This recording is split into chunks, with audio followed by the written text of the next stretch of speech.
Amen and amen. Bazalwane sisangena nje ngiyakuthanda lokuhlabela noma kungasiyo into lengiphiwe. Kuneculo lapha lelingasilo nje lana noma nini kodwa leli liculo lesidlo senkosi leli 238 noma nje ngisho mabili emavesi kutabe kwenele sikhathi sona sesingishayile. Amen.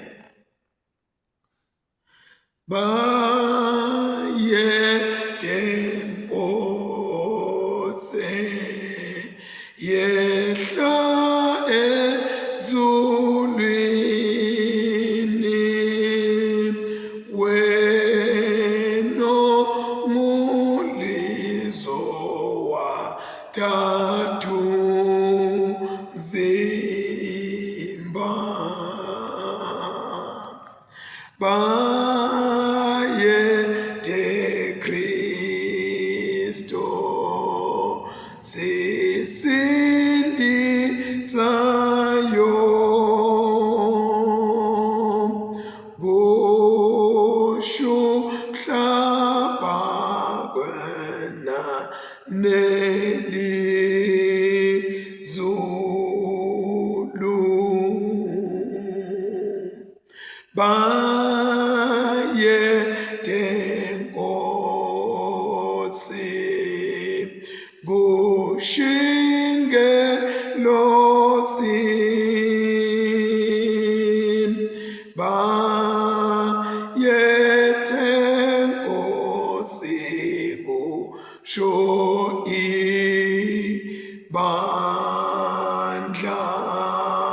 Tina abako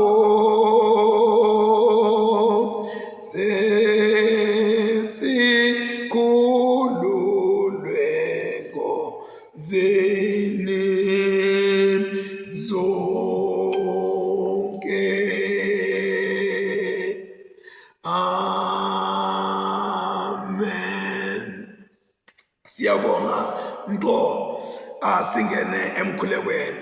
Sithandaza egameni laNkulunkulu isene ndodana namoya oyingcwele. Amen.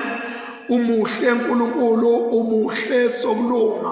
Sisho njalo nanyalo Nkosi, sithi bayethe Nkosi, kusho izingelosi, bayethe Nkosi, kusho ibandla lonke. Yebo Nkosi, kusho umhlaba kwananele nelizulu. Babe wethu lona amandla onke, ngekwenta kwakho uNkulunkulu wethu lona amandla onke, uthi lo mhlabeleli ngokuza kwakho ngomhla wokugcina konqibilika konke lokukhona phambi kwakho. Siyabonga Babe wethu lolungile ukuthi wena wedwa uNkulunkulu lophilile, uNkulunkulu lophezu kwakho konke. Phinda Baba lona amandla onke, usimangalise Nkosi kule ntambama lengcwele leyikhethekile Nkosi. Usimangalise Nkosi ebukhoneni bakho, usimangalise Nkosi nanoma phina lapho bantu bakho Nkosi basakadeleke khona. Babe kungaba imiqimbi yenjabulo, kungaba imiqimbi Nkosi yokukhulumisana, ngaba imiqimbi yokuhanjelwa, kodwa Nkosi kunye lesithandazelako kwekuthi bana khona Nkosi, ngoba mawukhona wena simo uyasishintsha. Baba wethu lona amandla onke, uke washintsha Nkosi isimo semgwabo indodana yemfelokati beyithwele baya naye emathuneni. Babe wabona lusizi lwalomake, wase ubuka lelibhokisi lelivulekile ngebuso lobumamathekile, wase uthi ndodana noma mfana vuka, wasukuma wahlala ngetibunu. Wena Nkulunkulu siyathandaza kwekuthi uNkulunkulu wethu lona amandla onke ungumenzi wankulu. Phinda-ke Babe usimangalise kulo mzuzwana ngelihle igama lenkosi yethu lenguJesu Kristu manje naphakade. Amen. Sithi hlole sivume amaphutha ethu. Sihlala nenza Nkulunkulu somandla, Babe wethu losezulwini, siyathi thoba, siyavuma ukuthi sonile kuwe kuliqala lethu. Sonile ngekucabanga, nangekukhuluma, nangekwenda, nangekwenti lebekufanele sikwende.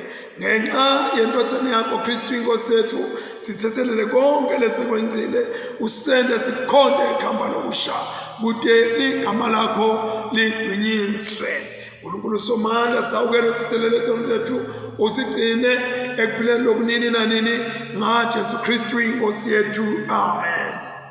Sitawuvele bazalwane sihlabele ligiyaleliya embili, sifunda eMawubo 110, 111 and 112 Psalms.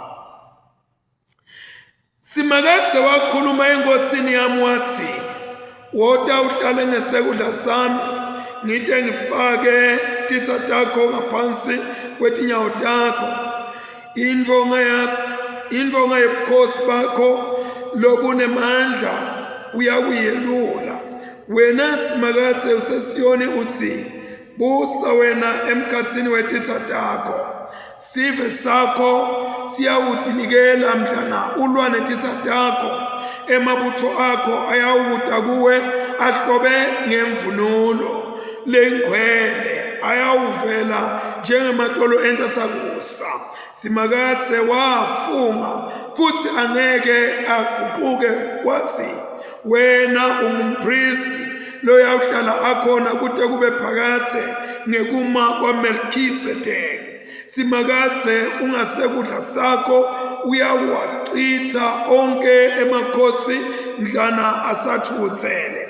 Uyakwehlulela tive, uyawulala luqaqa lwetidumbu, aphihlite onke emakhosi emhlaba. Inkosi iyawunatha emfuleni longasendleleni, ngakho-ke iyawuphakamisa inhloko yayo. Haleluya. Thumisani simakadze, ngiyabonga simakadze ngenhlitiyo yami yonke, ngimbonge emhlanganeni yalabaqotho neyalabangcwele. Mikhulu imisebenzi yasimakadze, iphenywa ngibo bonke labathokoda ngayo. Imisebenzi yakhe inebukhosi neluthumo, nekulunga kwakhe kume ingunaphakadze.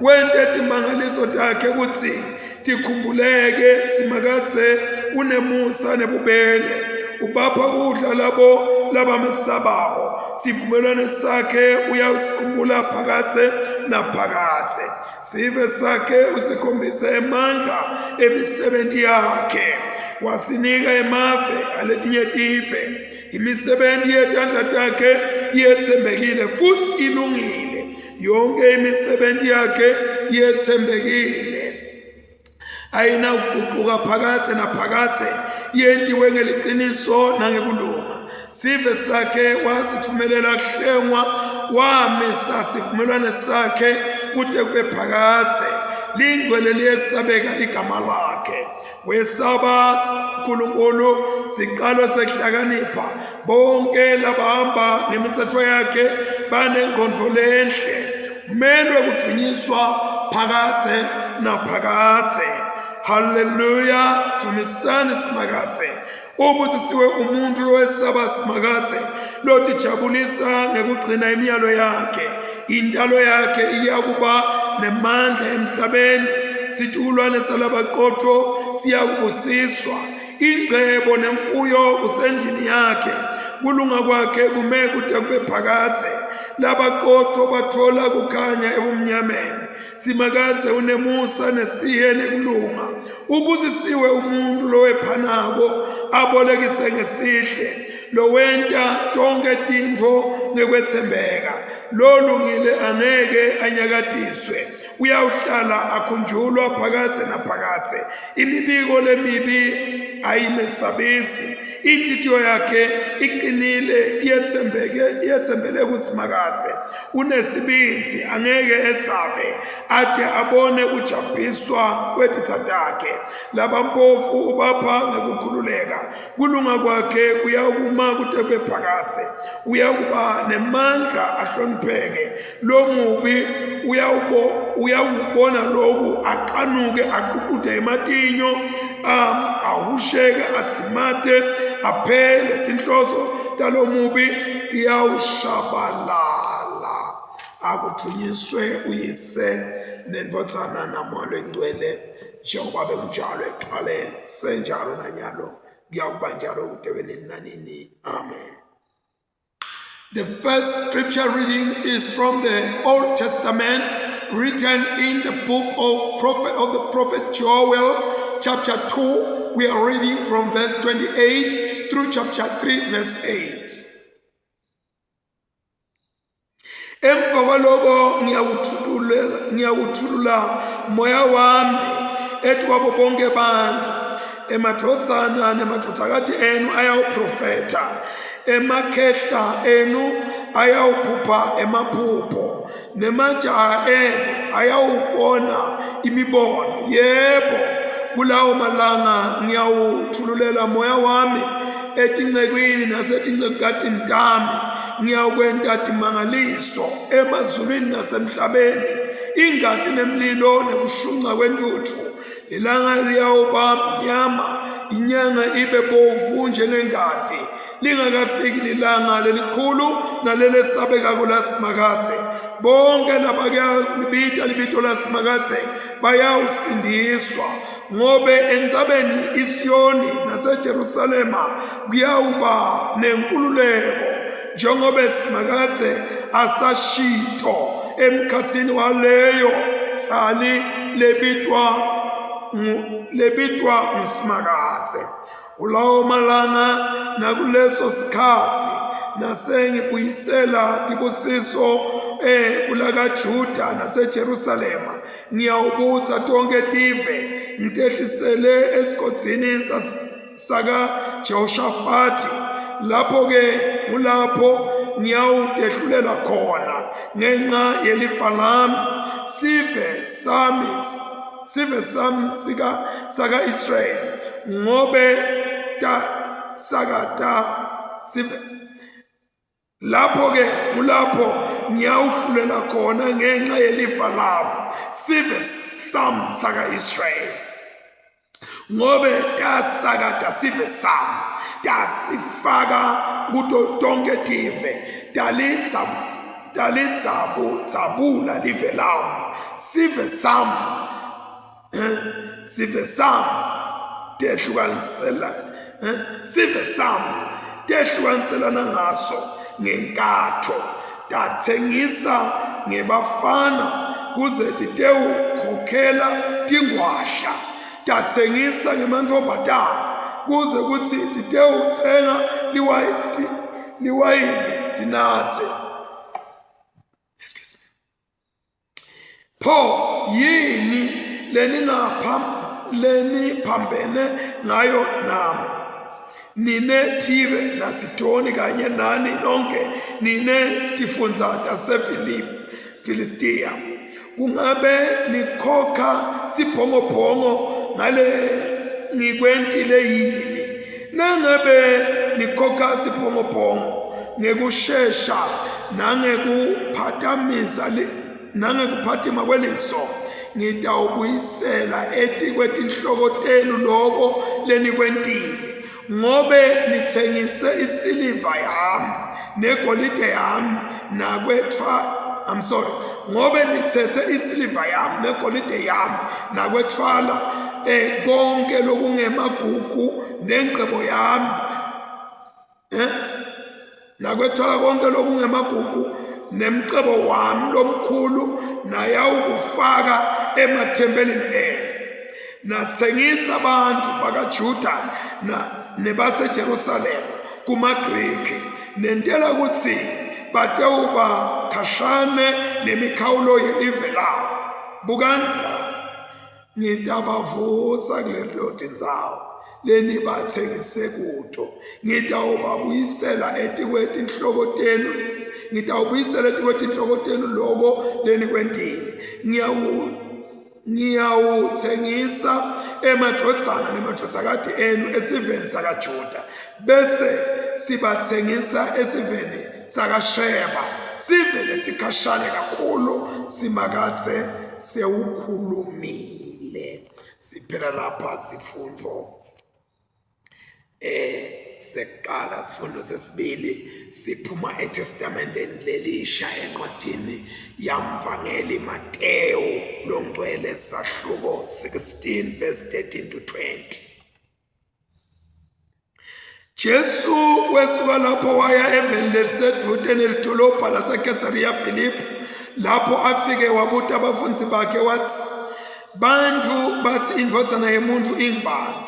Bamphendula bathi, labanye bathi inguJohane uMbhaphatisi, labanye bathi Elijah, kanti labanye bathi inguJeremiya noma ngilomunye nje webaprofeti. Wababuta wathi, nineke nithi ngubani?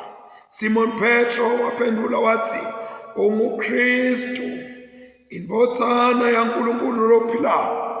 Jesu waphendula wathi kuye, ubuzisiwe wena Simon waJohane, ngobe lokho awukakwembulelwa umuntu kepha nguBaba losezulwini. Nami-ke ngithi unguPetro, ethi kwalelidwala ngiyawulakha libandla lami, nemandla ekufa angeke alehlule. Ngiyawukunika tikhiya tembuso wasezulwini. Lotawubopha lapha emhlabeni kuyawube kuboshwe nasezulwini, nako konke lotawukukhulula lapha emhlabeni kutawube kukhululiwe nasezulwini. Ngako wabayalisisa abafundisi bakhe ukuthi bangatsheli umuntu ukuthi unguKristu. Siphela lapha sifundo sesibili. Asithandaze. Nkosi nkulunkulu, wena lodalela izulu nemhlaba, wena losente ngamfanonye nawe, wena lowasati singakabi khona, sitendlala phambi kwakho, sivuma bukhulu bebukhosi nodumo lwakho, kuba unguYehova, akekho lonjengawe, akekho nalongalinganiswa nawe. Thatha ke Nkosi tibongo tikufanele kulomzuzu. Phinda Nkosi usembathise livi lakho lesesilifundile kulendzawo, lente babe ligijime ngematubane lifinyelele kubo bonke abantu bakho ngendlela lehlukile egameni elihle Nkosi yethu lenguJesu Kristu. Amen and amen. Sitawuthi sijike emakethe sibe siyabuya siyaqhubeka bangcwele. Amen and amen. Makabongwe njalo Jesu.